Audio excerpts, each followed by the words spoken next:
मेरी स्क्रीन और मेरी वॉइस ठीक है? जी मैम। Yes ma'am.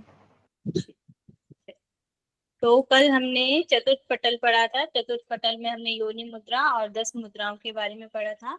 आज हम पंचम पटल पढ़ेंगे और इसको मुक्ति मार्ग विघ्न भी है इसमें, और वो भी बताए गए हैं। इसमें 3 प्रकार के विघ्न बताए गए हैं, 4 प्रकार के योग बताए गए हैं, मंत्र, हठ, लय और राज, और 4 प्रकार के साधक, मृदु, मध्य, अधिमात्रक और अधिमात्रतम, और प्रतीकोपासना इसमें बताई गई है। आत्मा का साक्षात्कार बताया गया है, ध्यान को बताया गया है, 4 प्रकार के अन्न बताए गए हैं, और चक्रों का वर्णन हमें इसमें मिलता है। तो आज हम इसको पढ़ेंगे।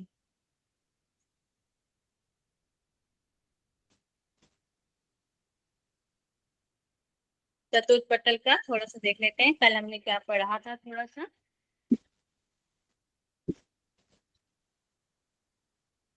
चतुर्थ पटल हमने योनि मुद्रा के बारे में पढ़ा था, और योनि मुद्रा गुदा और लिंग के बीच का स्थान को कहा गया है। योनि स्थान है, उसमें मूलाधार है, मूलाधार में एक कामपीठ है, कामपीठ के ऊपर ज्योति है, उस पर यहाँ पर ध्यान लगाने के लिए कहा गया है। इसको अमृत धारा भी कहा गया है। ठीक है, फिर हमने इसका फल पढ़ा था, और फिर 10 मुद्राओं के बारे में पढ़ा था महामुद्रा और महाबंध, महावेद्य, महावेद्य और महाबंध और महामुद्रा। इनको 4 बार, दिन में 4 बार करने के लिए कहा गया इन 3 मुद्राओं को।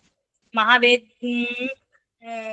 मुद्रा से आपका ब्रह्म ग्रंथि का भेदन भी होता है। और फिर खेचरी मुद्रा, खेचरी मुद्रा को प्राणों से भी अधिक प्रिय कहा गया है, ये शिव के प्राणों से भी अधिक प्रिय मुद्रा है खेचरी मुद्रा। फिर हमने जालंधर बंध, मूल बंध और विपरीत करनी मुद्रा के बारे में पढ़ा था। योनि मुद्रा स्वतः ही सिद्ध हो जाती है मूल बंध के अभ्यास से। फिर हमने उद्यान बंध, वज्रौली, वज्रौली के हमने 2 प्रकार पढ़े थे, सहजोली और अमरोली, और वज्रौली को शांकर योग भी कहा जाता है। फिर हमने शक्ति चालिनी मुद्रा के बारे में पढ़ा था, इसे मुक्तासन में और 2 मुहूर्त तक करने के लिए कहा गया है। आज हम पंचम पटल पढ़ेंगे।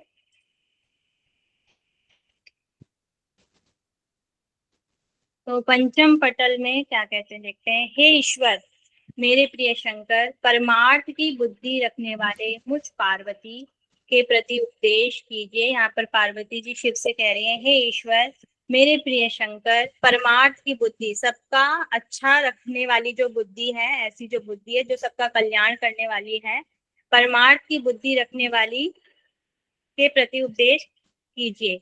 योगाभ्यासी या लोगों को जिन विघ्नों का सामना करना पड़ता है उनका वर्णन कीजिए। यहाँ पर पार्वती जी पूछ रही है शिव जी से।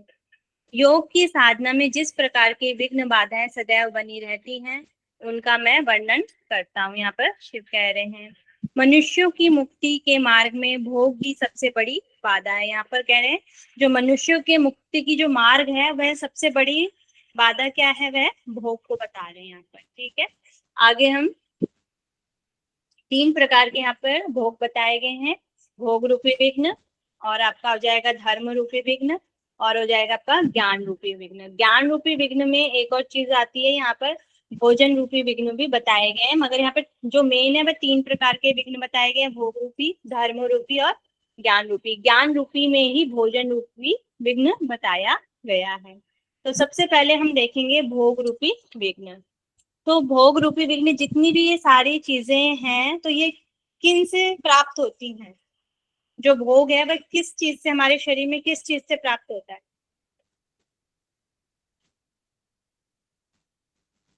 इंद्रियों द्वारा मैम। इंद्रियों के माध्यम से, वेरी गुड। तो इंद्रियों के माध्यम से जितने भी भोग की चीजें हैं, या कुछ भी हम आंखों से देखते हैं उसका भोग कर रहे हैं, या कानों से सुन रहे हैं, या किसी भी चीज सूंघ कर रहे हैं, तो ये सभी इंद्रियों के द्वारा होता है, जो भी भोग रूपी विघ्न होता है। और हमें पहुंचना कहाँ तक है? अपवर्ग तक, मोक्ष तक। अपने क्या बोला, आप दोबारा बोलेंगे? अपवर्ग तक मतलब मोक्ष तक। मोक्ष तक, अपवर्ग तक पहुंचने के लिए यहाँ पर आप कह रहे हैं। और ज्ञान, हमें ज्ञान को प्राप्त करना है या मोक्ष की प्राप्ति को यहाँ पर प्राप्त करना है, तो उसमें जो भी विघ्न आए गए हैं उनको बताया गया है। तो यहाँ पर धर्म को भी विघ्न बताया गया है एक तरह का, और ज्ञान को भी विघ्न बताया गया है। ठीक है, तो सबसे पहले हम भोग रूपी विघ्न देख लेते हैं, इसमें क्या क्या चाहिए है। स्त्री का संग, शैया, शैया मतलब जो बेड वगैरह होता है उसको शैया बोला जाता है। आसन, वस्त्र, धन, तांबुल, तांबुल मतलब हो गया आपका पान, तांबुल भक्षण, भक्षण मतलब खाना, पान को खाना, सवारियां, जो भी सवारियां होती थी, राजकीय ऐश्वर्य। तो सबसे पहले, अभी तो हमारी गाड़ी वगैरह चलती है, पहले के समय में जो सवारियां होती थी वे क्या क्या होती थी। गाय गाड़ी भी, बैलगाड़ी। बैलगाड़ी, बैलगाड़ी से होती थी, तो वो पालकी, वाली सवारियां यहाँ पर बताई गई हैं, घोड़ों से, इस तरह की सवारियां पहले होती थी। तो इनको भोग रूपी विघ्न में रखा गया है। फिर ये राजकीय ऐश्वर्य है, राज मतलब राजा के द्वारा कोई ऐश्वर्य मिल रहा है, उस चीज को भी यहाँ पे भोग रूपी विघ्न के रूप में बताया गया है। एवं विभूतियां आदि, तो राजकीय, राजा से जो अगर कोई ऐश्वर्य या विभूति प्राप्त हो रही है उसको भी भोग रूपी विघ्न में पड़ा है, क्योंकि अगर वह भोग में लग जाएगा तो वह उस ईश्वर तक, उस मोक्ष के मार्ग को नहीं चुनेगा, मतलब कि वहां तक जाने में वह असमर्थ हो जाएगा। ठीक है ना। फिर इसी तरह से यहाँ पर सोना, चांदी, ताम्र, ताम्र हो गया आपका तांबा, कॉपर, और रत्न तथा अगुरु आदि सुगंधित द्रव्य। अगुरु क्या होता है, एक सुगंधित द्रव्य होता है जिससे अगरबत्ती वगैरह भी बनती है, उसको अगुरु बोला गया है। आदि सुगंधित द्रव्य होते हैं।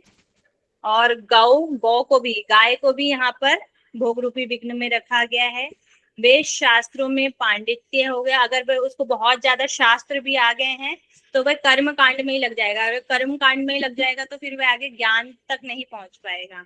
तो वेद शास्त्रों में पांडित्य होने पर नित्य संगीत एवं आभूषण, वंशी, बांसुरी, वीणा तथा मृदक वादन, और राज्य और श्रेष्ठ वाहन, अगर उसके पास बहुत ही अच्छा श्रेष्ठ वाहन हो गया उसको भी यहाँ पर भोग रूपी विघ्न बताया गया है। पत्नी को भी और संतान आदि को भी यहाँ पर भोग रूपी विघ्न में बताया गया है। तो ये हो जाएंगे आपके भोग रूपी विघ्न।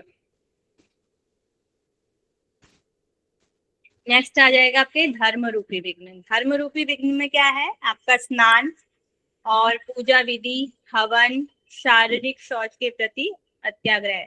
मतलब कि धर्म, अगर स्नान करना है, किसी किसी किसी को होता है कि हमने दिन में इतनी बार स्नान करना है, या सुबह प्रातः बहुत जल्दी स्नान करना है, और वह बहुत ज्यादा स्नान में रह जाएगा तो वह अपने मोक्ष की जो उसका मार्ग है उस तक नहीं जा पाएगा, इसलिए यहाँ पर इसको विघ्न बताया गया है। स्नान को भी, स्नान, पूजा विधि, हवन, शारीरिक शौच के प्रति अत्याग्रह, मतलब बहुत ज्यादा किसी चीज को कर लेना उसको अत्याग्रह कहते हैं।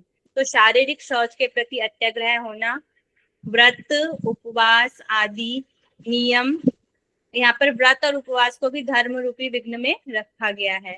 मौन अवलंबन, मतलब बहुत ज्यादा मौन रहने के लिए भी यहाँ पर धर्म रूपी विघ्न में कहा गया है, बहुत ज्यादा देर तक मौन भी नहीं रहना है। इंद्रिय निग्रह, ध्येय, ध्यान, मंत्र जप, मंत्रों को जप के लिए भी, दान तथा दशों दिशाओं में प्रसिद्धि, अगर दसों दिशाओं में भी प्रसिद्धि हो जाएगी तो उसे भी धर्म रूपी विघ्न में रखा गया है। दसों दिशाओं में प्रसिद्धि मतलब दूर दूर तक आपकी कीर्ति फैली हुई है, आपका यश फैला हुआ है। और बावड़ी, कुआं, तालाब, महल, उद्यान, बाग वगैरह जो होते हैं आदि का निर्माण अगर आपने कर दिया है तो उसे भी धर्म रूपी विघ्न में रखा है। अगर आप उनको बनवा देंगे तो आप उनके बारे में सोचेंगे और इंद्रियों से जब सोचेंगे तो फिर वो विघ्न रूप में आ जाएगा। यज्ञ, कठोर चंद्रायण व्रत तथा विधि तीर्थ यात्रा को भी यहाँ पे धर्म रूपी विघ्न में बताया गया है। तो कठोर चंद्रायण व्रत पता है किसी को? जी मैम। बताइए। मैम ऐसे ऐसे व्रत या उपवास रखना जिसमें कि बहुत कठोर नियमों का पालन करना होता है। कठोर नियम का पालन, ये होगा आपका कठोर चंद्रायण व्रत होता है, वसी संहिता में इसका वर्णन हमें मिलता है। तो कठोर चंद्रायण व्रत वो होते हैं जो चंद्रमा की जो कलाएं होती हैं, या चंद्रमा जैसे घटते क्रम और बढ़ते क्रम में जाता है उसी उसी के अनुसार भोजन लेना। जैसे प्रतिपदा होता है, प्रतिपदा के बाद आपका पहला दिन होता है, पहले दिन में आपका छोटा सा चंद्रमा आता है, तो आपने एक ही ग्रास भोजन लेना है। फिर द्वितीय दिन में आपका क्या होगा, दो दो मतलब कि चंद्रमा थोड़ा सा बढ़ेगा तो 2 ग्रास भोजन करना है। ऐसे चंद्रमा की कलाएं जैसे बढ़ती जाएंगी, ऐसे ही आपको भोजन की संख्या भी आपने बढ़ानी है। 15 पूर्णिमा पे आ जाएगा, पूर्णिमा पे आपने 15 ग्रास को खाना है। फिर जैसे जैसे चंद्रमा कम होते जाएगा, वैसे वैसे आपने भोजन का जो आपका ग्रास है वो भी उसकी संख्या भी कम करते हुए चली जानी है अमावस्या तक। इसको कठोर चंद्रायण व्रत कहा गया है। ठीक है, चंद्रमा की कलाओं के द्वारा जो चंद्रमा की जो कलाएं होती हैं उसको यहाँ पे कठोर चंद्रायण व्रत कहा गया है। आगे वशिष्ठ संहिता में आप इसको पढ़ेंगे। ठीक है, ओके है।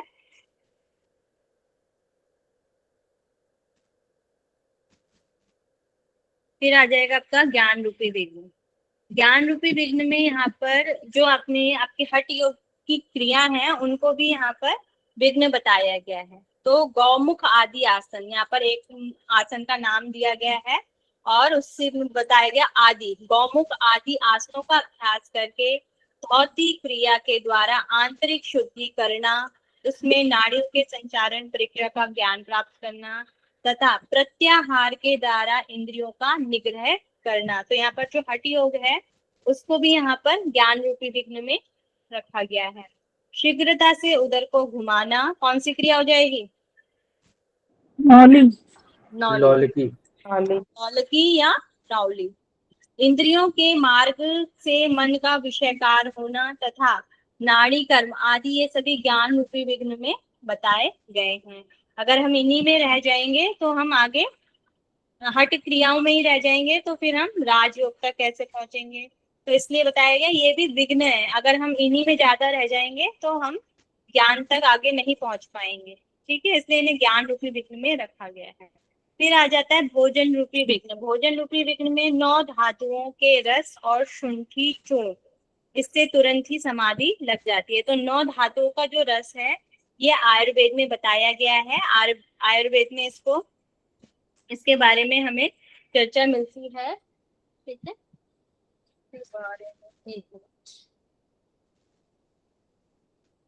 तो ये क्या करता है, पोषित वगैरह, वहां पर तो इसका कार्य पोषण करना है शरीर को और इम्यूनिटी सिस्टम को बढ़ाना है, मगर यहाँ पर जो दिया गया है यहाँ पर समाधि लग जाती है, ऐसा यहाँ पर बताया गया है। फिर यहाँ पे एक शुंठी चूर्ण होता है, जो आपका अदरक होता है, सूखा हुआ जो अदरक होता है जिसे सौंठ भी बोला जाता है, सौंठ पाउडर, तो उसको यहाँ पर शुंठी चूर्ण को भी बोला गया है। इससे तुरंत ही समाधि लग जाती है। तो ये दोनों चीज 9 धातुओं के रस और शुंठी चूर्ण भोजन रूपी विघ्न में आते हैं। तो ये 3 टाइप्स के यहाँ पे विघ्न हो गए आपके, भोग रूपी विघ्न, धर्म रूपी विघ्न और ज्ञान रूपी विघ्न। ठीक है, ओके स्लाइड। जी मैम।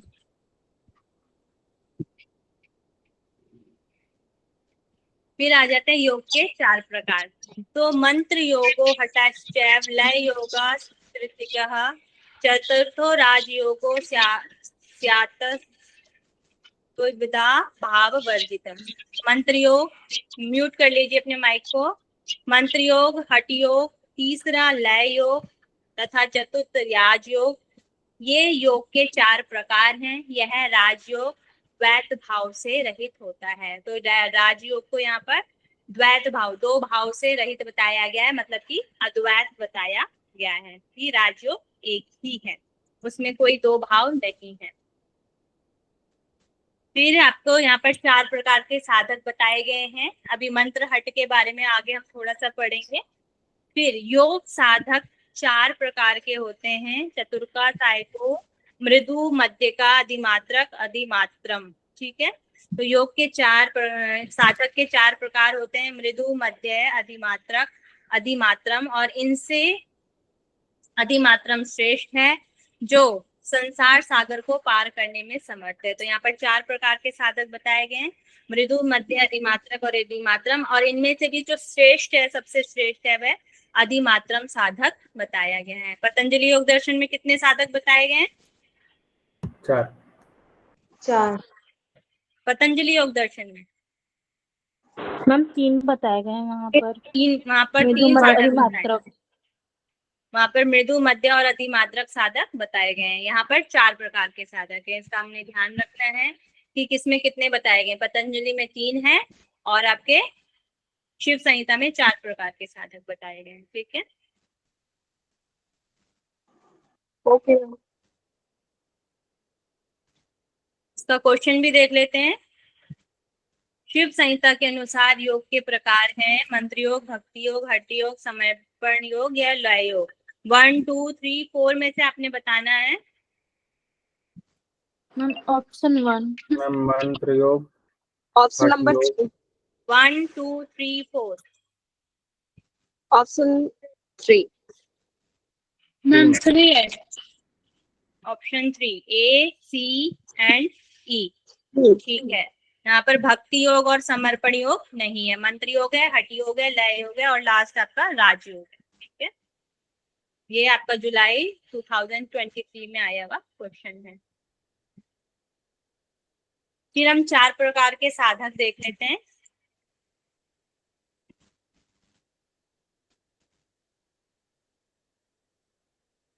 राजयोग है ना मैम? क्या कह रहे हैं? मंत्र योग, हठ योग और लय योग और चौथा राजयोग है ना? हाँ, चौथा राजयोग है।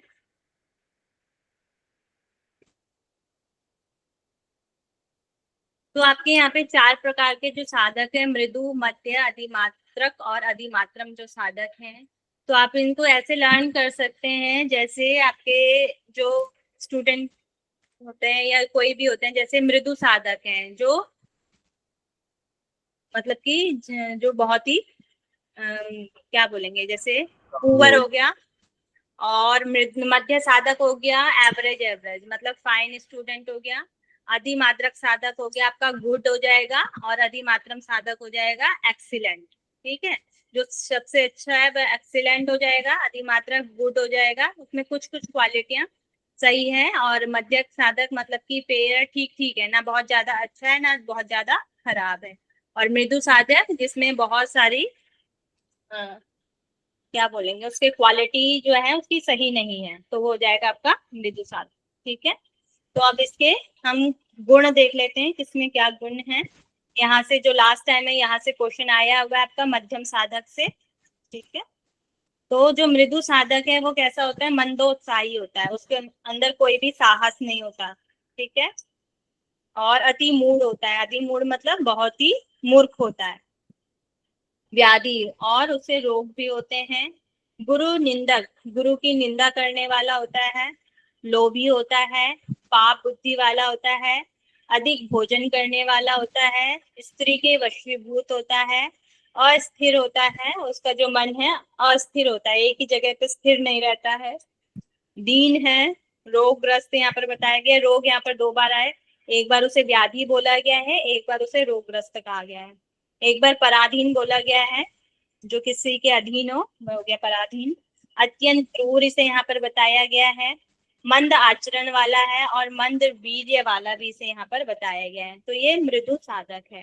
तो यहाँ पर मृदु साधक और जो साधक हैं उनका एक टाइम पीरियड दिया गया है कि कितने टाइम पीरियड में वो किस मंत्र किस योग का अधिकारी हो जाता है। तो जो मृदु साधक है, मृदु साधक 12 वर्ष तक अत्यंत प्रयत्न पूर्वक अभ्यास करने से मंत्र योग का अधिकारी होता है। अगर जो मृदु साधक है वह 12 वर्ष तक प्रयत्न करता है तो वह मंत्र योग का अधिकारी बनता है। फिर मंत्र योग के बाद आ जाता है आपका लय योग। ठीक है, फिर वो जो लय योग का साधक होता है वह कौन सा होता है, मध्यम साधक होता है। तो मध्यम साधक में 5 क्वालिटियां दी गई हैं बस। तो ये होता है सम बुद्धि वाला, इसकी बुद्धि कम रहती है। क्षमाशील इसे बताया गया है, जो सभी को क्षमा करे। पुण्यार्थी होता है, और प्रियवन, प्रिय बोलने वाला होता है। सभी कार्यों में समान स्थिति रखता हो, सभी कार्यों में जब वह कार्य करता हो वह समान स्थिति में रहता हो, उसे यहाँ पर मध्यम साधक बोला गया है, से मध्यम प्रकार का साधक कहते हैं। इसमें संदेह नहीं, इन सब लक्षणों को पहचान कर ही गुरु के द्वारा मुक्ति के उद्देश्य से लय योग का उपदेश से दिया जाता है। तो जो मध्यम साधक है उसको लय योग का उपदेश दिया जाता है। इसमें कोई भी टाइम नहीं है।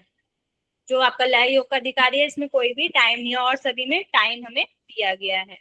ठीक है, फिर आ जाते हैं अधिमात्रक साधक।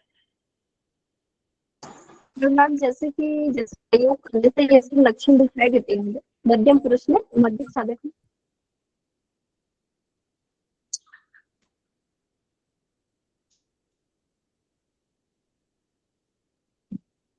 क्या कह रहे हैं? मतलब जैसे मध्यम साधक जो है उसमें ये सब लक्षण दिखाई देते हैं, मतलब लय योग करने से, ये बोल रही हूँ। सभी लक्षण दिखते हैं मध्यम जो साधक हो।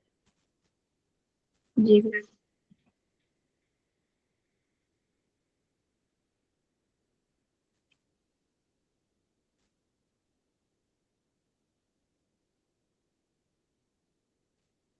फिर है अधिमात्रक साधक। इसमें वाले इसमें जो क्वालिटी होंगी देख लेते हैं। स्थिर बुद्धि वाला होता है। जो मध्यम साधक है उसमें सम बुद्धि है, यहाँ पर स्थिर बुद्धि वाला है। लय युक्त होता है, वीर्यवान होता है, महाशय होता है, दयावान इसे यहाँ पर बताया गया है, क्षमाशील है, सत्यवादी है, यहाँ पर शूरवीर इसे बताया गया है, अनुभवी है, श्रद्धावान है, गुरु के चरण कमलों की आराधना करने वाला यहाँ पर इसे बताया गया है। ठीक है, तो ये इसमें 11 यहाँ पर उसके गुण दिए गए हैं। अधिमात्रक जो साधक है 6 वर्ष में साधना में सफलता मिल जाती है अधिमात्रक साधक को। अतः धैर्यवान गुरु ऐसे ही साधक को समस्त अंगों सहित हठ योग की विद्या प्रदान करते हैं। ठीक है, तो यहाँ पर 6 वर्षों में अधिमात्रक साधक को हठ योग की विद्या प्रदान होती है। फिर लास्ट में आपका अधिमात्रम साधक। अधिमात्रम साधक में थोड़ी बहुत जो आपकी अधिमात्रक साधक से थोड़ी थोड़ी क्वालिटी यहाँ पर मिलती है। तो यहाँ पर पराक्रमी से बोला गया है, उत्साही बोला गया है, रूपवान बोला गया है, शौर्यवान इसे बोला गया है, शास्त्रों का ज्ञाता बोला गया है, सतत अभ्यासशील मतलब लगातार अभ्यास में लगा रहता है, मोह रहित होता है, शांत होता है, तरुण होता है, मित भोजी मिताहार करने वाला होता है, इंद्रियों को वश में करने वाला, निर्भय होता है, पवित्र होता है, कुशल है, दानी तथा सभी जनों को आश्रय देने वाला होता है। विकार रहित यहाँ पर इसे कहा गया है, स्थिर बोला गया है, बुद्धिमान है, स्वाधीन है, यहाँ पर क्षमाशील है, सुशील है, धर्म पर चलने वाला है, अपने अभ्यास कर्म को गुप्त रखने वाला तथा प्रिय भाषी, शास्त्रों में विश्वास रखने वाला है, देवता एवं गुरु पूजक है, जन संपर्क से दूर रहने वाला तथा महाव्याधियों से भी अछूता है। व्याधि हो गया जो सिंपल लोग है, महाव्याधि जो बहुत बड़ी बीमारी है उससे भी ये अछूता रहता है। 3 वर्षों में अधिमात्रम साधक समस्त योगों में सफलता प्राप्त करने वाला हो जाता है। तो समस्त हो गया आपका राजयोग। तो राजयोग जो साधक होगा उसको तीनों जो आपके मंत्र योग, लय योग, हठ योग का अधिकारी वह स्वयं ही हो जाएगा। तो यानी कि वह राजयोग को प्राप्त करने वाला हो जाता है, समस्त योगों में सफलता प्राप्त करने वाला हो जाता। ठीक है, तो ये आपके चारों प्रकार के साधक हो गए। तो इनको अच्छे से देख लीजिएगा एक बार, और जो आप लर्न कर सकते हैं उसको लर्न कर लीजिएगा। मगर जो ये 12 वर्ष है मंत्र योग का अधिकारी है इसको अच्छे से लर्न कर लीजिएगा। लय योग हो जाएगा मध्यम साधक के लिए। 6 वर्ष में अधिमात्रम साधक को हठ योग की विद्या प्रदान होती है, और अधिमात्रम साधक को 3 वर्षों में समस्त योगों में सफलता प्राप्त करने वाला हो जाता है। मैम मध्यम साधक को कितना टाइम लगता है? क्या कह रहे हैं? मध्यम साधक को कितना टाइम लगता है? उसका टाइम पीरियड नहीं दिया गया है। और मृदु मृदु साधक को मृदु साधक को 12 वर्ष, 12 years। जी। और लास्ट वाला 3 साल ना? 3 वर्षों में 3 years।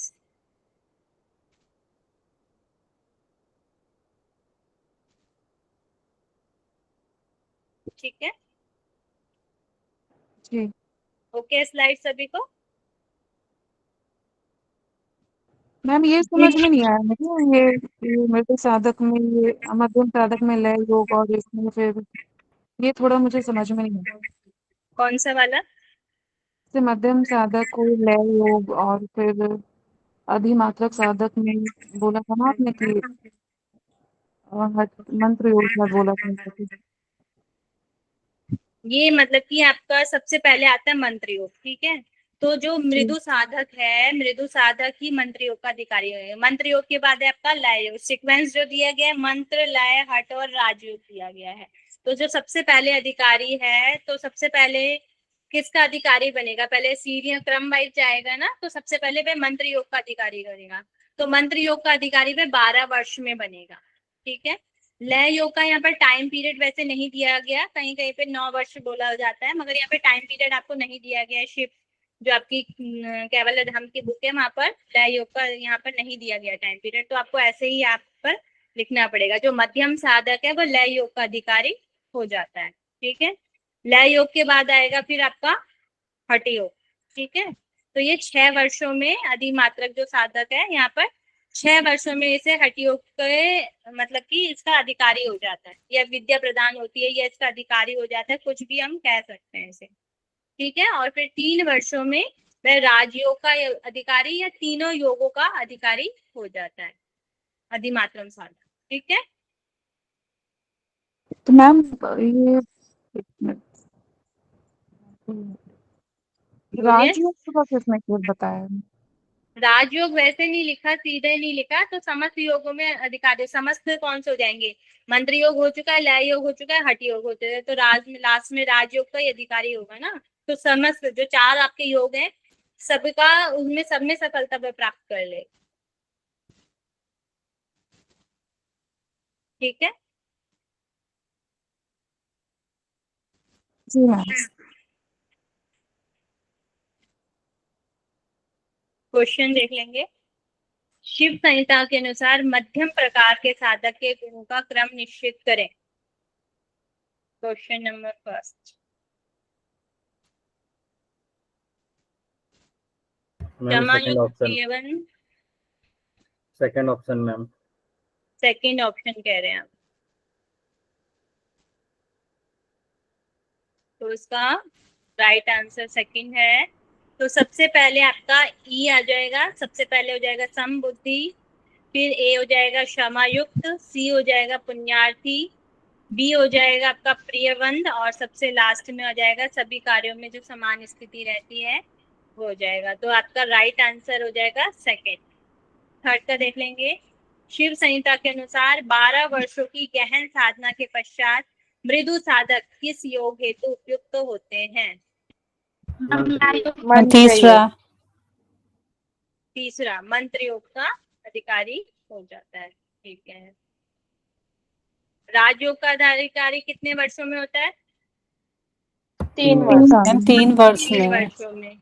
और लय योग का जो अधिकारी होता है वह किस प्रकार का साधक होता है? समबुद्धि वाला। मध्य साधक। मध्यम प्रकार का साधक, मध्यम साधक। और मंत्र योग का अधिकारी तो हो ही गया आपका मृदु साधक। फिर नेक्स्ट देख लेते हैं प्रतीकोपासना।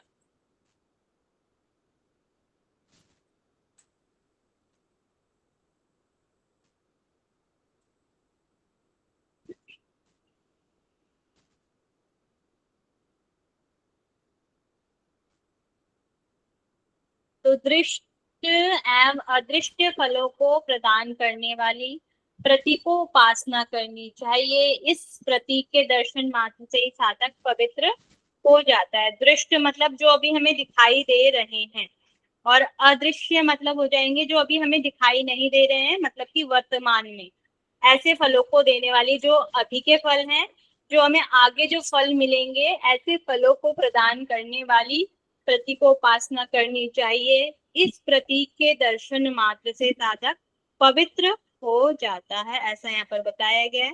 फिर आगे इसकी विधि देख लेते हैं। प्रगाढ़ धूप और ज्ञान के प्रकाश में, तो यहाँ पर जो ये प्रगाढ़ धूप है, प्रगाढ़ धूप मतलब होता है जब बहुत तेज धूप पड़ रही हो, तो उसको यहाँ पर ज्ञान के प्रकाश से भी हम ले सकते हैं। तो यहाँ पर जो प्रतीक दिया गया है वह किसका दिया गया है? सूर्य का दिया गया है, और प्रगाढ़ धूप का दिया गया है, ठीक है। प्रतीक, किसी चीज को प्रतीक रूप में रख देना, तो यहाँ पे उस हिसाब से प्रतीकोपासना यहाँ पर बताई गई है। प्रगाढ़ रूप में मतलब कि ज्ञान के प्रकाश में अपने प्रतिबिंब ईश्वर को दोनों नेत्र के मध्य में देखकर, तो अपने प्रतिबिंब, प्रतिबिंब क्या होता है? रिफ्लेक्शन। रिफ्लेक्शन, आपके जैसा ही।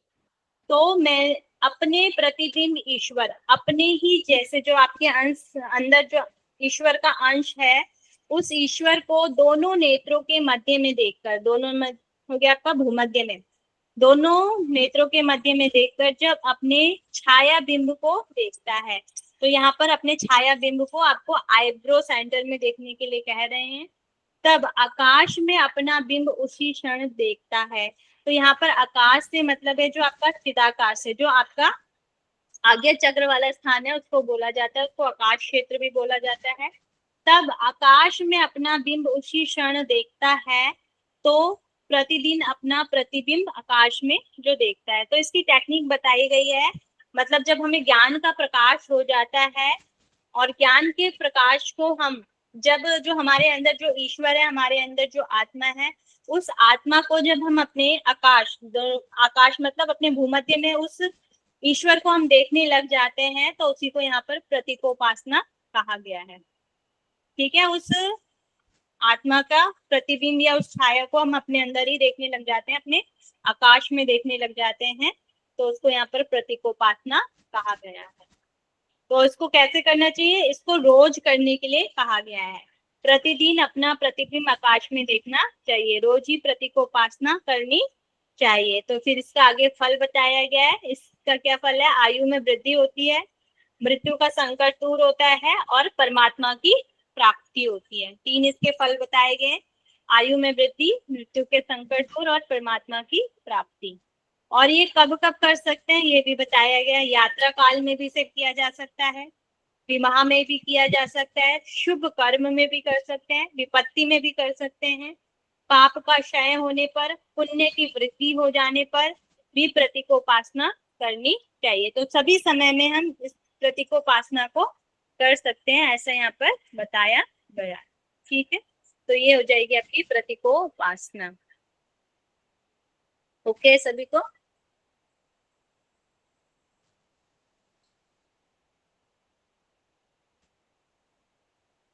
जी मैम।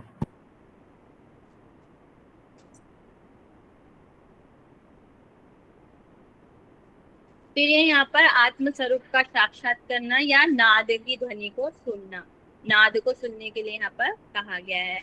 तो नाद की ध्वनि को सुनने के लिए कौन सी मुद्रा होती है? शांभवी मुद्रा।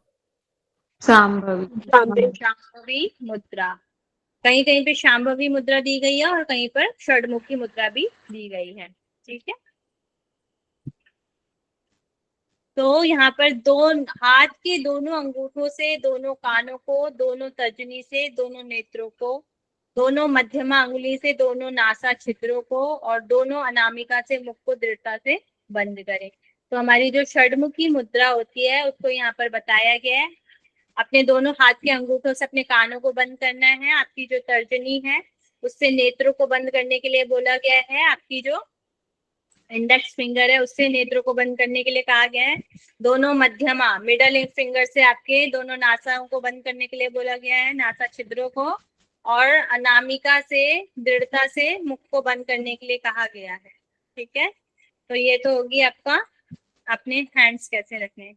जब योगी वायु को अच्छी तरह से नियंत्रित करता है, और किस में यूज होती है वाली मुद्रा? भ्रामरी में। भ्रामरी प्राणायाम। जब योगी वायु को अच्छी तरह नियंत्रित करता है तब वह ज्योति स्वरूप आत्मा का साक्षात्कार करता है। तो यहाँ पर बोलता है उससे क्या हो जाता है? आत्म साक्षात्कार होता है जब योगी वायु को अच्छी तरह नियंत्रित करता है। तो जो साधक एक क्षण के लिए भी स्थिर चित्त उस दिव्य तेज का दर्शन करता है तो वह सभी पापों से मुक्त होकर परम गति को प्राप्त हो जाता है और ब्रह्म में लीन हो जाता है। तो यहाँ पर षडमुखी मुद्रा जब हम लगाते हैं तो उससे क्या हो जाता है? सभी इंद्रियां बहिर्मुखी से अंतर्मुखी हो जाती हैं। बहिर्मुखी से अंतर्मुखी हो जाती हैं। जो हमारी इंद्रियां हैं वह क्या हो जाती है, अंतर्मुखी हो जाती है। तो अंतर्मुखी होने से क्या होता है, हमें आत्म का साक्षात्कार यहाँ पर होता है।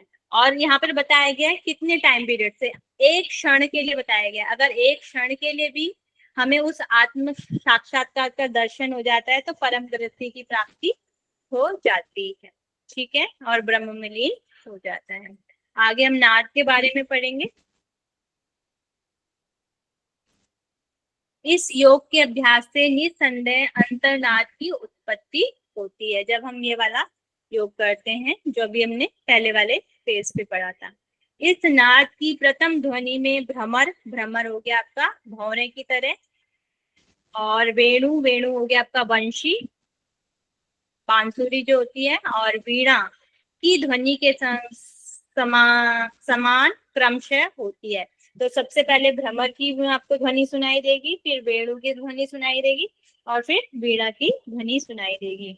इस प्रकार के अभ्यास करने से संसार रूपी अंधकार को नष्ट करने वाला घंटा नाद के समान अंतर्नाद उत्पन्न होता है, तथा उसके पश्चात मेघ गर्जना के सदृश अंतर्ध्वनि का आविर्भाव होता है। तो यहाँ पर जो आपका सीक्वेंस जा रहा है, तो यहाँ पर पहले कम से तेज की ओर जा रहा है। तो सबसे पहले भ्रमर का कम होता है, वेणु का उससे ज्यादा होता है, फिर वहां पे वीणा का दिया गया है, वीणा के बाद घंटा नाद दिया गया, और घंटा नाद के बाद मेघ गर्जना यहाँ पर बताई गई है। तो क्रमशः, क्रमशः मतलब एक के बाद ऐसे यहाँ पर बताया गया। तो भ्रमर, वेणु, वीणा, घंटा नाद, और उसके सबसे लास्ट में मेघ गर्जना। मेघ मतलब जैसे बादल कड़क, बादल गरजने की आवाज आती है, उसको मेघ गर्जना कहा गया है। तो उसके जैसे अंतर्ध्वनि का आविर्भाव होता है, मतलब कि वह नाद में हमें सुनाई देने लग जाती है। इस अंतर्नाद पर मन को एकाग्र कर जब साधक निर्भयता से स्थित होता है, तब मेरी अत्यंत प्रिय लय की सिद्धि उत्पन्न हो जाती है। तो यहाँ पर किसको प्रिय है ये सिद्धि, प्रिय लय? शिव जी को, आदि शिव को यह नाद बहुत ही पसंद है, ऐसा यहाँ पर उन्होंने बताया। मेरी अत्यंत प्रिय लय की सिद्धि उत्पन्न होती है। इस प्रकार के अभ्यास से योग के समस्त कर्म फलों का परित्याग करने वाला योगी विभिन्न प्रकार के गुणों को अधिकृत कर चैतन्य स्वरूप चिदाकाश में लीन हो जाता है।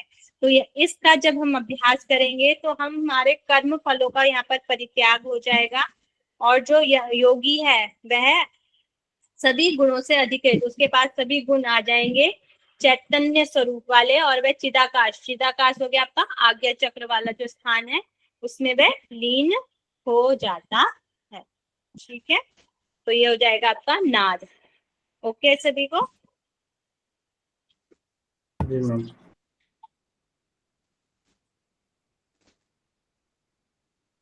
फिर यहाँ पर श्रेष्ठता का कथन बताया गया है। सिद्धासन के समान दूसरा आसन नहीं है। सभी जो हम टेक्स्ट देखते हैं उसमें आसन में जो श्रेष्ठ बताया जाता है वह सिद्धासन को ही बताया जाता है। कुंभक के समान अन्य कोई बल नहीं, और कुंभक को सबसे बड़ा बल यहाँ पर बताया गया। कुंभक के समान कोई बल नहीं है।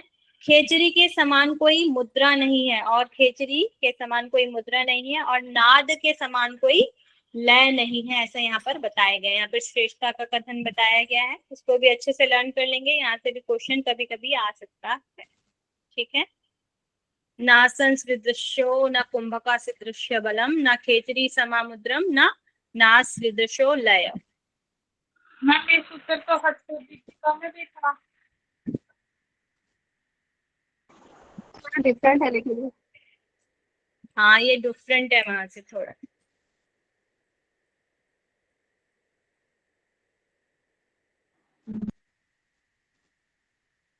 ओके सभी को? जी मैम। Yes ma'am. फिर आ जाते हैं ध्यान।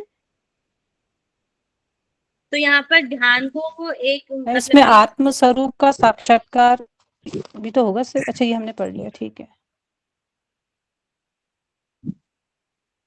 ध्यान मैम, ध्यान में यहाँ पर कुछ स्थान बताए गए हैं, ठीक है। तो यहाँ पर स्थानों को बताया गया है, कुछ हमारे पतंजलि योग दर्शन से भी मिलते हैं, 2-3। कंठकूप, तो पद्मासन में जो योगी जिह्वा को तालु मूल में लगाकर कंठकूप का ध्यान करता है। तो कंठकूप का स्थान कहाँ होता है आपका? विशुद्धि चक्र। गले में विशुद्धि चक्र। गले में जो आपका गड्ढे वाला स्थान है, इसको कंठकूप कहा जाता है। तो कंठकूप वाला स्थान को यहाँ पर ध्यान करने के लिए बोला गया है। तो पहले योगी को जिह्वा को तालु मूल में लगाकर कंठकूप का ध्यान करते हैं। इससे क्या होता है? भूख या प्यास की निवृत्ति यहाँ पर बताई गई है। और पतंजलि योग दर्शन में भी यही लिखा गया है, वहां पर भी बोला गया है कंठकूप पे संयम करने से भूख और प्यास की निवृत्ति होती है। श्रुता पिपासा। फिर आ जाता है कूर्म नाड़ी। कंठकूप के नीचे के स्थान पर कूर्म नाड़ी पर मन का एकाग्र करने से, ठीक है, कंठकूप के नीचे स्थान पर कूर्म नाड़ी पर मन को एकाग्र करने से चित्त की अत्यधिक स्थिरता प्राप्त होती है। तो यहाँ पर कूर्म नाड़ी पर मन को एकाग्र करने के लिए कहा गया है। मन कूर्म नाड़ी पर एकाग्र करने से क्या होगी? चित्त की अत्यधिक स्थिरता प्राप्त होगी, ऐसा यहाँ पर बताया गया है। नेक्स्ट है कपाल प्रदेश। जब योगी सिर के कपाल प्रदेश में रुद्राक्ष जैसे विवर, रुद्राक्ष एक आपका मोती टाइप का होता है, रुद्राक्ष पता ही होगा सभी को ज्यादातर। रुद्राक्ष जैसे विवर, विवर मतलब हो गया छिद्र या छेद होता है, पर ध्यान लगाता है। तो जो आपका कपाल प्रदेश है, यहाँ पर रुद्राक्ष जैसे विवर यहाँ पर बताया गया है। जब योगी वहां पर ध्यान लगाता है तो ज्योति पुंज का दर्शन होता है, पापों का समूह नष्ट होता है, परम गति को प्राप्त होता है, सिद्धों के दर्शन तथा उनके संभाषण, उन सिद्धों के दर्शन होते हैं और संभाषण, उनसे बातचीत भी वह कर पाता है कपाल प्रदेश पर ध्यान लगाने से। फिर आ जाता है आपका नासाग्र। नासाग्र में पद्मासन में स्थित होकर नासाग्र पर देखता है, नाक के आगे वाले भाग पर। उसका मन संकल्प और विकल्प से रहित होकर स्थिर हो जाता है। संकल्प विकल्प, मुझे ये चीज करनी चाहिए या नहीं करनी चाहिए, ऐसे हमारे मन में बार बार संकल्प और विकल्प उठते रहते हैं। तो उनसे हटकर मुझे ये करना चाहिए या मुझे ये नहीं करना चाहिए, इनसे वह रहित हो जाता है, उसका मन स्थिर हो जाता है। नासाग्र पर ध्यान करने से मन स्थिर होता है, संकल्प विकल्प से रहित होता है, कैलाश पर्वत के समान विशुद्ध परम ज्योति के दर्शन वह करता है, ठीक है।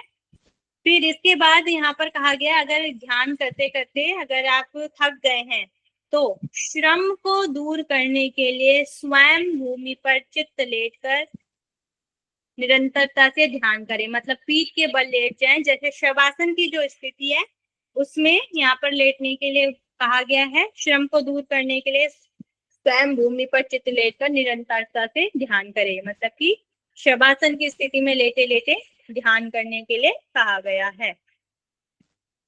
फिर सिर के पिछले भाग पर ध्यान करें। इस पर ध्यान करने से मृत्यु को वह जीत लेता है। फिर सबसे लास्ट में भूमध्य में दृष्टि स्थिर करके जो उत्कृष्ट परिणाम प्राप्त होते हैं, मतलब कि आज्ञा चक्र पर ध्यान करने से उत्कृष्ट परिणाम प्राप्त होते हैं। तो ये ध्यान के कुछ आपके 5 स्थान दिए गए हैं, और एक शवासन हो जाएगा और एक भूमध्य अलग से यहाँ पर बताया गया है, ठीक है। तो ये हो जाएगा आपका ध्यान। ओके सभी को? जी मैम।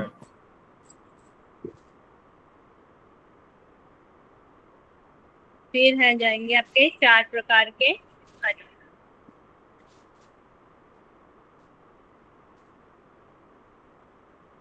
चतुर्विधस्य चान्नस्य रसत्रेधा विभज्यते तत्र सारतमो भागो लिंग देहस्य पोषकः। तो 4 प्रकार के अन्न से उत्पन्न रस 3 भागों में विभाजित होता है। तो 4 प्रकार के अन्न कौन कौन से हैं? चर्व्य, पेय, लेह और चोष्य। चर्व्य मतलब हो जाएंगे आपके चबाने वाले, पेय हो जाएंगे आपके निगलने वाले, ले हो जाएंगे आपके ले हो जाएंगे आपका, एक मिनट, कहाँ गया? ले हो जाएंगे आपके चाटने वाले, पे हो जाएंगे आपके पीने वाले, और चोशे हो जाएंगे आपके चूसने वाले हो जाएंगे। ठीक है, तो ऐसे ही 4 प्रकार के जो अन्न है वो हमें श्रीमद् भगवत गीता में भी बताए गए हैं। चरव्य मैडम में फिर कौन से कौन से हो बताइए, जाएंगे? मैम एक बार फिर स्लो से करो। बताइए एक बार। चरव्य मतलब होता है चबाकर खाए जाने वाले। पेय मतलब होता है पीने योग्य जो होते हैं, पीने वाले पदार्थ। और क्या, ले मतलब हो गया आपका चाटने वाले, और चोष्य मतलब हो गया चूसने वाले। मैम चाटने, ठीक है मैम। क्या कह रहे हैं, दोबारा बोलिए। मैम थर्ड वाला एक बार फिर से बोलिए ना। ले मतलब चाटने वाले, तो चबाने वाले हो जाएंगे, जैसे खाने वाला जो पदार्थ होता है, जैसे रोटी वगैरह हो गए, वो हो जाएंगे चर्ब्य। ठीक है, पेय हो जाता है पीने वाले, जिनको निगल के खाया जाता है, जैसे खिचड़ी हो गई, दूध हो गया, पानी हो गया, ये सब क्या आ जाएंगे, पेय में आ जाएंगे। ठीक है, जिनको हम निगल सकते हैं।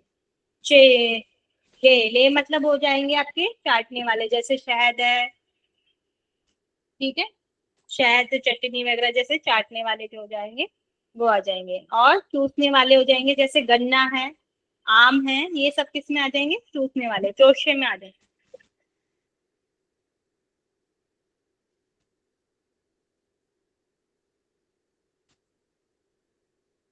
शिव संहिता में बहुत ज्यादा वर्णन नहीं मिलता है इसमें, यहाँ पर बस 4 प्रकार के अन्न बताए गए हैं, ये समझाने के लिए है, चर्व्य, पेय, ले और चोष्य। ठीक है, इनमें से जो सर्वाधिक सारभूत भाग रहता है उससे लिंग शरीर का पोषण होता है। तो हमारे शरीर कितने टाइप्स के होते हैं? पंचकोशों से मिलकर बना होता है। पंचकोश से तो बना होता है, कितने टाइप्स के होते हैं? 3 टाइप्स के। 3 टाइप्स के होते हैं, स्थूल, सूक्ष्म और लिंग। लिंग शरीर का पोषण होता है, यहाँ पर लिंग शरीर के पोषण की बात की जा रही है। तो इसमें से जो हमारा हमने जो भोजन किया है वो 3 भागों में विभक्त होता है। सबसे पहले भाग जो होता है सर्वाधिक सारभूत भाग रहता है। सारभूत मतलब जो श्रेष्ठ भाग है, जो हमने भोजन खाया है उसमें से जो श्रेष्ठ भोजन निकला है। सारभूत मतलब जो उसमें से जो हमने भोजन खाया है उसमें जो श्रेष्ठ भोजन है उससे हमारे लिंग शरीर का पोषण होता है। ठीक है, और रस का दूसरा भाग है सप्त धातुओं से निर्मित इस शरीर को पुष्ट करता है।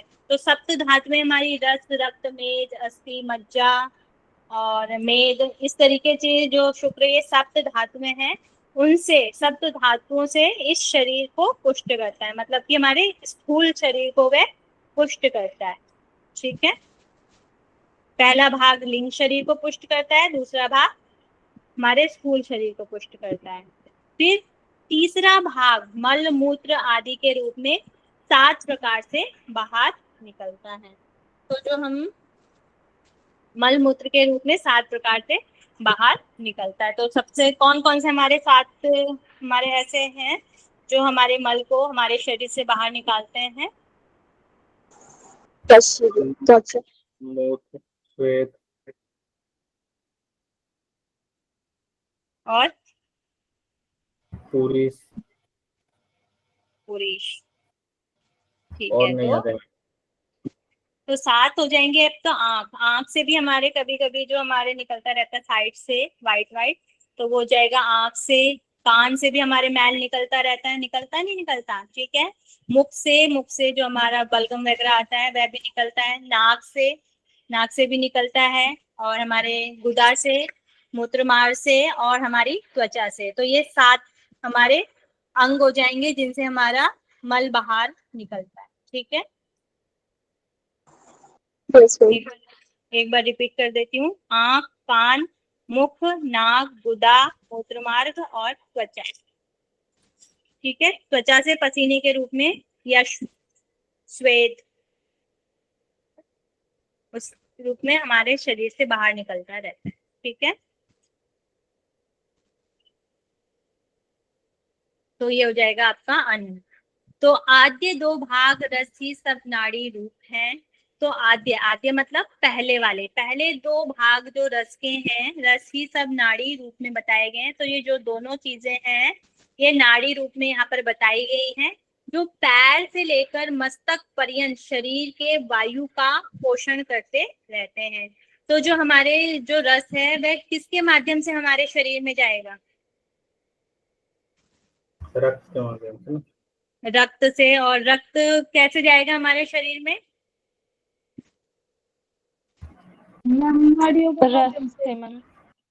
वायु के माध्यम से। ठीक है, हमारे अंदर ऑक्सीजन जाएगा, ऑक्सीजन के माध्यम से हमारा ब्लड भी सभी जगह जाता है ना, पूरे शरीर में। जी मैम।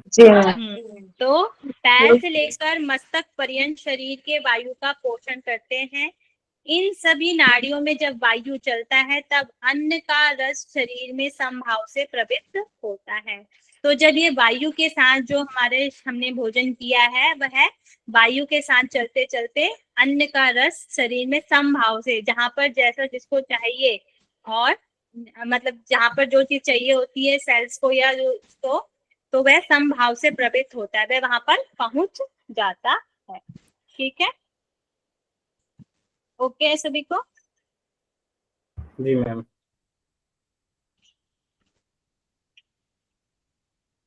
चलो आज की लास्ट स्लाइड पढ़ लेते हैं, फिर इसको हम पढ़ सकते। फिर आ जाता है कंद का स्थान। गुदा से 2 अंगुल ऊपर और जनेंद्रिय से 1 अंगुल नीचे 4 अंगुल परिचय वाला एक संपूर्ण कंद यहाँ पर बताया गया है। जो आपका कुंडली का स्थान बताया गया था वह आपको गुदा से 2 अंगुल ऊपर और लिंग से 2 अंगुल नीचे, या मेढ से 2 अंगुल नीचे बताया गया था। मगर जो 4 कंद अंगुल का नीचे स्थान बताया गया था ना मैम? क्या? मेढ से 4 अंगुल नीचे बताया गया था ना? 4 अंगुल तो विस्तार वाला बताया गया था। Okay ma'am. 4 अंगुल विस्तार वाला बताया गया। तो 4 अंगुल विस्तार मतलब चारों कोनों से घन के आकार, क्यूब के आकार का बताया गया। यहाँ पर भी समकोण भी बताया गया है ना। गुदा से 2 अंगुल ऊपर और जनेंद्र से 1 अंगुल नीचे 4 अंगुल परिचय वाला एक समकोण कंद, यहाँ पर कंद बताया गया है। तो आपने अभी हड प्रदीपिका में भी पढ़ा होगा, वहां पर भी जो कंद है उसको समकोणी बताया गया है, क्यूब के आकार का बताया गया है। ठीक है, फिर यहाँ पर कुंडली का दोबारा से वर्णन किया गया है। एक तो हमने कौन से पटल में पढ़ी थी कुंडली? हम धृति पटल सेकंड पटल में पढ़ी थी। तो यहाँ पर गुदा और जनेंद्र के बीच में पीछे की ओर मुख किए हुए योनि स्थान बताया गया था। योनि स्थान है, उसी में कंद की स्थिति कही गई है तथा उसी कंद में कुंडली वास करती है। समस्त नाड़ियों को घेर कर 3.5 फेरे लगाकर कुटिल आकृति वाली कुंडलिनी पूंछ को मुख में डालकर सुषुम्ना के विवर में स्थित रहती है। तो यहाँ पर 3.5 फेरे लगाकर बोला गया है, इसको कुटिल बोला गया है। कुंडलिनी पूंछ को मुख में डालकर, तो यहाँ पर ये घेरे लगा के बैठी रहती है। जो कुंडली है पूंछ को मुख में डालकर सुषुम्ना के विवर में, सुषुम्ना का जो छेद है उसमें स्थित रहती है, यहाँ पर बताया गया है। यह नाग के समान सोई हुई अपनी प्रभा से प्रकाशमान सर्प की भांति संधि स्थान होता है जहां पर बहुत सारी चीजें मिलती हैं। तो जो हमने अभी तक बहुत बार पढ़ चुका है कि हमारा जो आधार कमल है या मूलाधार चक्र है, वहां पर बहुत सारी चीजें बताई गई हैं। वहां पर सुषुम्ना भी है, काम पीठ भी है, आपका योनि स्थान भी है, कंद का स्थान भी है। तो यहाँ पर इसको संधि स्थान भी कहा गया है। तो सर्प की भांति संधि स्थान कंद योनि स्थान में स्थित कुंडलिनी बीज संज्ञा वाली बाघ देवी वाणी की देवता भी यहाँ पर इसे बताया गया है। तो यहाँ पर जो कुंडली है, कुंडली को नाग के समान यहाँ पर बताया गया है, जो खुद ही प्रकाशमान है। यहाँ पर बताया गया है स्वयं अपनी प्रभा से प्रकाशमान है, सर्प की भांति से बताया गया है। और यहाँ पर इसको संधि स्थान भी कहा गया है, जहाँ पर ये कुंडली विराजमान है। और इसे वाग देवी भी कहा गया है, वाणी की देवता जिसे कहा गया है। स्वर्ण के समान कांतमती शक्ति है, और ये स्वर्ण के समान यहाँ पर इसे बताया गया है, सोने की तरह है इसकी क्रांति। यह सत्व रजस तमस तीनों गुणों की जन्मदात्री है। यहाँ पर इसको तीनों गुणों के जन्मदात्री कहा गया है, सत्व को भी, रजस को भी और तमस को भी। योग में उस कुंडली के अंतर्गत बंधक पुष्प के समान लाल रंग के काम बीज या काम पीठ भी उसे कह सकते हैं कि को अक्षर रूप में प्रयुक्त हुआ बताया गया है। तो बंदूक पुष्प होता है लाल रंग का फूल, बंदूक होता है मतलब लाल कलर का एक फूल होता है, ठीक है।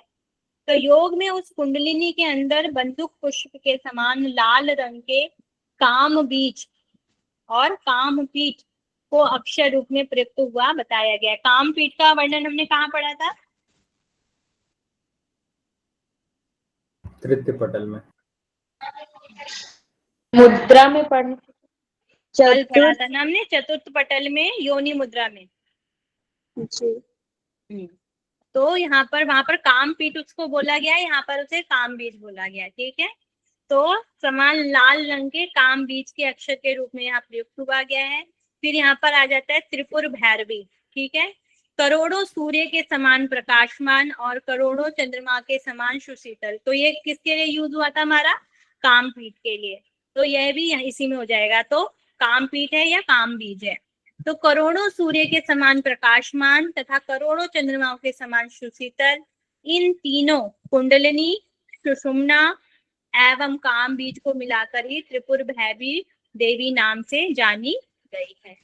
तो शिव संहिता के अनुसार त्रिपुर भैरवी हो जाएगी आपकी कुंडलिनी, सुषुम्ना एवं काम बीज, ठीक है। ओके सभी को? जी मैम। चलिए यहीं पे हम क्लास को ओवर करते हैं आज।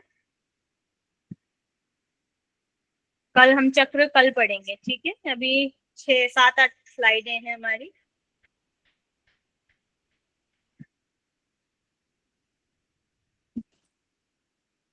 चलिए क्वेश्चन आंसर कर लेते हैं। मैम एक बार फर्स्ट स्लाइड दिखा दीजिए ना। फर्स्ट वाली कौन सी? पंचम पटल की फर्स्ट या? नहीं, हाँ हाँ, पंचम कहीं मैम।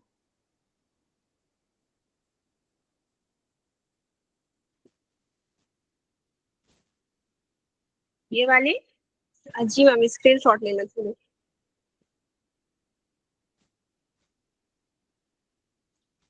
हो गया मैम। चलिए क्वेश्चन आंसर कर लेते हैं। बताएंगे शिव संहिता के रचयिता कौन है? आदिनाथ। मैम आदिनाथ। आदिनाथ। और कहीं कहीं पर अज्ञात भी आ सकता है, तो उसको भी अच्छे से जान कर लेंगे। टोटल श्लोकों की संख्या कितनी है? 642 642 बताई गई है। पटल कितने हैं? 5 पटल 5। पटल 5 दिए गए हैं। बात कौन सा है? अद्वैतवाद अद्वैतवाद दिया गया है। इसमें नाड़ियां कितनी हैं? मैम 3.5 लाख। 3.5 लाख। 3 लाख। 1000। 3.5 लाख नाड़ियां बताई गई हैं। 3.5 लाख में से मुख्य 14 नाड़ी कितनी प्रमुख है? नाड़ियां। 14 प्रमुख है। विशेष नाड़ी कौन सी है? चित्रा नाड़ी। चित्र नाड़ी। किसकी वल्लभा है? शिव जी। योग। शिव वल्लभा है। शिव जी की। और योगियों की प्रिय नाड़ी कौन सी है? सुषुम्ना नाड़ी।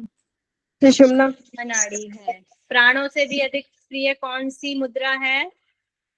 खेचरी। योनि मुद्रा। खेचरी मुद्रा। साधक कितने प्रकार के हैं? 4 प्रकार के। 4 प्रकार के साधक बताए गए हैं। गुरु की महिमा किस पटल में वर्णित है? चतुर्थ पटल में। तृतीय पटल में। तृतीय पटल में बताई गई है। आसन कौन से पटल में दिए गए हैं? मैम तृतीय पटल में। पंचम में। तृतीय पटल में। कुंडलिनी का वर्णन किसमें मिलता है? मैम तृतीय पटल में। द्वितीय वैश्वानर पटल। अग्नि का वर्णन कहाँ मिलता है? द्वितीय पटल। द्वितीय पटल। द्वितीय पटल में मिलता है। प्राणों का वर्णन कहाँ मिलता है? द्वितीय पटल। तृतीय पटल में। तृतीय पटल में मिलता है। प्रतीकोपासना कौन से पटल में है? पंचम पटल। पंचम पटल। पंचम पटल में दी गई है। माया के कितने स्वरूप हैं? 2। 2 स्वरूप हैं। कौन कौन से हैं? विक्षेप, आवरण और और विक्षेप। विक्षेप आवरण और और आवरण। स्पर्श किस तत्व का गुण है? वायु, वायु। वायु का। Very good. रस किसका गुण है? पानी, जल। जल का गुण। जल। त्वचा किसका गुण? त्वचा किसका है? किस तत्व का गुण है? इंद्रिय है? वायु, मैम वायु। वायु वायु वायु है। वायु। जिह्वा। जिह्वा किस तत्व का गुण इंद्रिय है? रस का मान। रस। रस का। और तत्व कौन सा हो जाएगा? जल। जल तत्व हो जाएगा। ठीक है।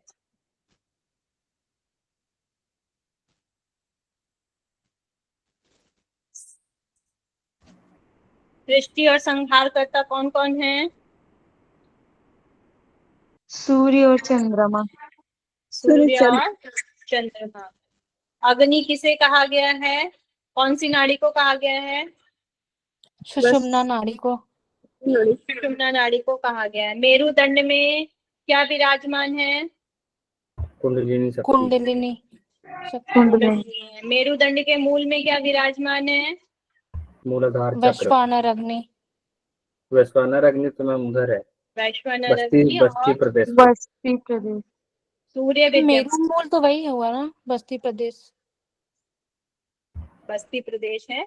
और वैश्वानर अग्नि वहां पर है और सूर्य मंडल वहां पर बताया गया है। मेरु शिखर पर कितनी कलाओं का चंद्रमा विराजमान है? 16। 16 विराजमान यहाँ पर बताया गया। ठीक है। उपाधि रूपा किस नाड़ी को कहा गया है? चित्रा नाड़ी। चित्रा नाड़ी को कहा गया है। ठीक है। वाग देवी किसे कहा गया है? कुंडलिनी शक्ति को। कुंडलिनी शक्ति। कुंडलिनी शक्ति को कहा गया है। और नाड़ियां कहाँ से उत्पन्न होती हैं? मूलाधार से। मूलाधार से उत्पन्न बताई गई। अभेद्य दृष्टि कौन सी दृष्टि है? संसार से परे दृष्टि। विशेष दृष्टि। विशेष दृष्टि। विशेष दृष्टि बताई गई है। उदान का स्थान क्या होता है? उदान प्राण का मैम नेक्स्ट से ऊपर। कंठ प्रदेश। कंठ प्रदेश को कहा गया है। 5 प्राण में से 2 मुख्य प्राण कौन से हैं? प्राण और प्राण और अपान। प्राण और अपान। गुरु मुख से निकली हुई वाणी कौन सी विधि कही गई है? मैम ये वाला सिद्धि किसी नहीं मिलती, मतलब यही वाला। गुरु मुख से निकली हुई जो विधि है उसको क्या बोला जाता है? वीर्यवती। वीर्यवती मैम। वीर्यवती कहा गया है। सफलता का चौथा नियम क्या है? समता का भाव। समता का भाव। छठा लक्षण क्या है? गुरु की मतलब बात का पालन करना। नहीं है। परिमित भोजन। परिमित भोजन करने के है। प्राणायाम से पूर्व किसको नमस्कार करने के लिए कहा गया है? गुरु को। बाई साइड किसको नमस्कार करने के लिए कहा गया है? गणेश जी बाईं को। साइड गणपति गणपति को और को अंबिका नमस्कार को। करने के लिए कहा गया है।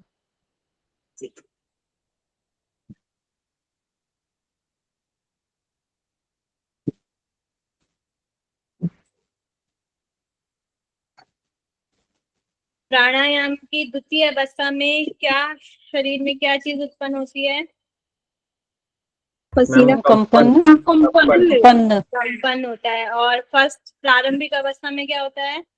पसीना मैम, उत्पन्न पसीना। पसीना आता है मैम, पसीने को क्या करना चाहिए? मर्दन कर लेना रगड़ना चाहिए, चाहिए। अपनी बॉडी रखना चाहिए। मर्दन करना चाहिए। अगर हम शरीर पर मर्दन नहीं करेंगे तो क्या हो जाएगा? चमक वो निष्फल हो जाएगा। निष्फल हो जाएगा। क्या नष्ट हो जाता है? प्राण सप्त शक्ति, धातुएं नष्ट हो जाती हैं। धातुएं। धातु आदि। शरीर की धातु नष्ट हो जाती हैं, धातुएं। ठीक है। 16 प्राणायाम कब करने चाहिए? मैम 16 दिन में मात्रा 4 वाले बार, प्राणायाम। एक दिन में पाप 4 और बार। पुण्य को दूर करने के लिए।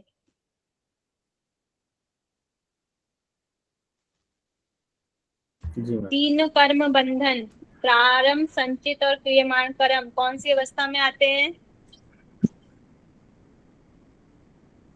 इनका ज्ञान किस अवस्था में हो जाता है? तीनों कर्म मैम, बंधनों का परिचय अवस्था मैम, में परिचय इसका ज्ञान अवस्था। होता है। परिचय अवस्था में जाता है। नाड़ी शुद्धि होने पर कौन सी अवस्था प्राप्त होती है? निष्पत्ति अवस्था। निष्पत्ति अवस्था। निष्पत्ति अवस्था हो जाती है।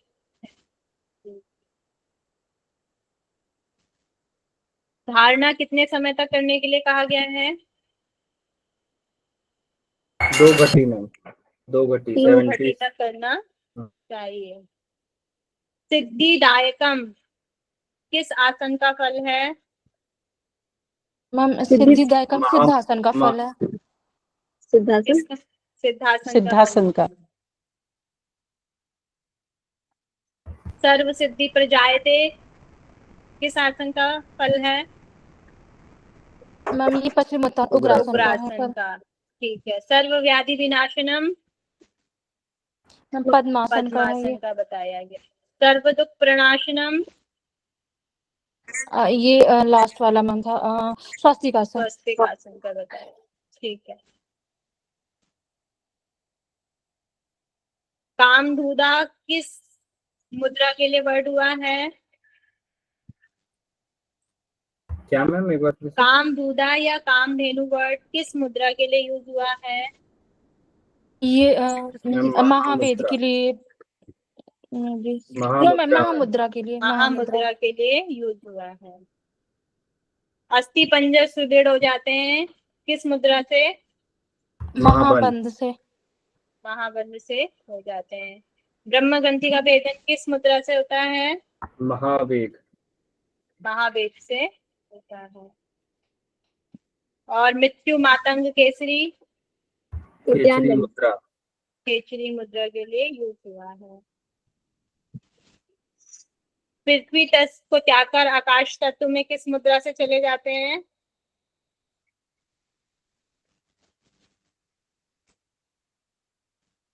मूलबंध। मूलबंध से। ठीक है। और योनि स्वतः ही अपने आप सिद्ध हो जाती है? मूलबंध से। विपरीत करने। मूलबंध। मूलबंध। और आपका हो जाएगा शांकर योग किसे कहा गया है? वज्रोली मुद्रा को। वज्रौली। वज्रोली मुद्रा का कहा जाता है। 2 मुहूर्त तक किस मुद्रा का अभ्यास करना है?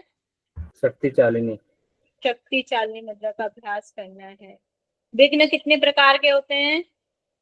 3 प्रकार 3 के। प्रकार के होते हैं। पहला विघ्न कौन सा है? भोग रूपी विघ्न। भोग रूपी विघ्न। सेकंड धर्म रूपी।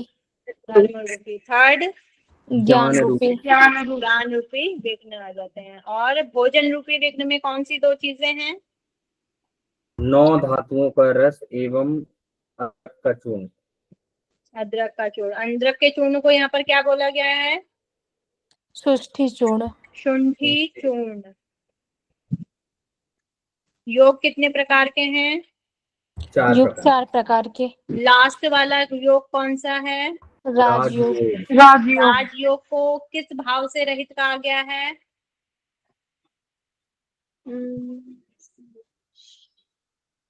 द्वैत भाव से रहित कहा गया है। साधक कितने प्रकार के हैं? 4 प्रकार। 4 प्रकार के।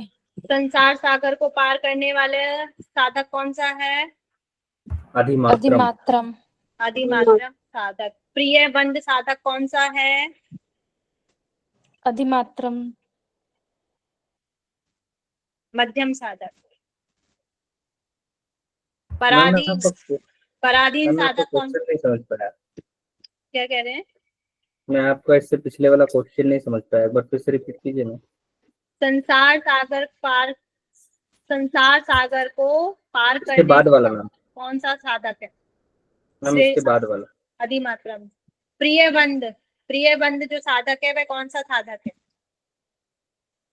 ओके मैम, मध्यम मध्यम साधक, मध्यम साधक होगा ना। 6 वर्षों में किसको सफलता प्राप्त होती है? अधिमात्रक साधक को। अधिमात्रक साधक को सफलता प्राप्त होती है।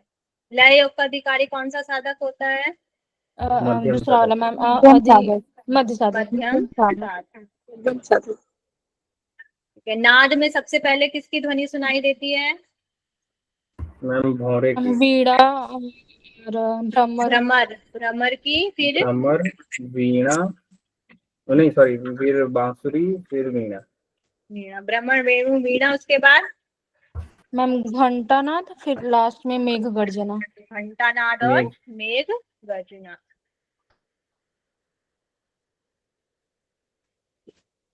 आसनों में श्रेष्ठ क्या है? सिद्धासन। बल में श्रेष्ठ क्या है? कुंभक। मुद्रा में श्रेष्ठ क्या है? खेचरी। और लय में श्रेष्ठ क्या है? नाद। नाद। नाद बताए गए। अन्न कितने प्रकार के हैं? 4 प्रकार के। 4 प्रकार के। और इसको कितने भागों में बांटा गया है? 3 भागों में। 3 भागों में बांटा गया। जो पहला भाग है उसको क्या बोला गया है? लिंग का पोषण करता है, शरीर का लिंग पोषण। शरीर का पोषण करता है। लिंग शरीर का सारभूत बोला गया। सारभूत क्या करता है? लिंग शरीर का पोषण करता है। दूसरा भाग क्या करता है? शरीर को सप्त पुष्ट करता है। धातुओं का सप्त धातु का या शरीर को पुष्ट करता है। और जो लास्ट पार्ट है, थर्ड मल पार्ट, मूत्र वो आदि मल मूत्र आदि 7 का त्याग करता है। प्रकारों से शरीर से बाहर निकलता है। शरीर से बाहर निकलता है मल मूत्र के रूप में। ठीक है। त्रिपुर भैरवी में कितनी चीजें आती हैं? 3 चीजें आती हैं। 3 चीजें आती हैं। कौन कौन सी कुंडली, चीजें सुषुम्ना हैं? और कामबीज। कुंडली, सुषुम्ना और काम बीज। काम बीज कौन से कलर का बताया गया है यहाँ पर? रेड कलर का। रेड कलर का बताया गया है। ठीक है। कंद का आकार क्या है? मैम समकोण। Ma'am square. हाँ स्क्वायर में क्यूब। क्यों बताया? ठीक है।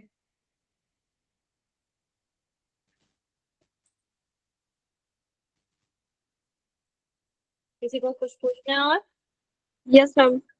मैम मुझे ना महाबंध जो है ना उसकी स्लाइड चाहिए थी। एक ही महाबंध महाबंध स्लाइड चाहिए ना?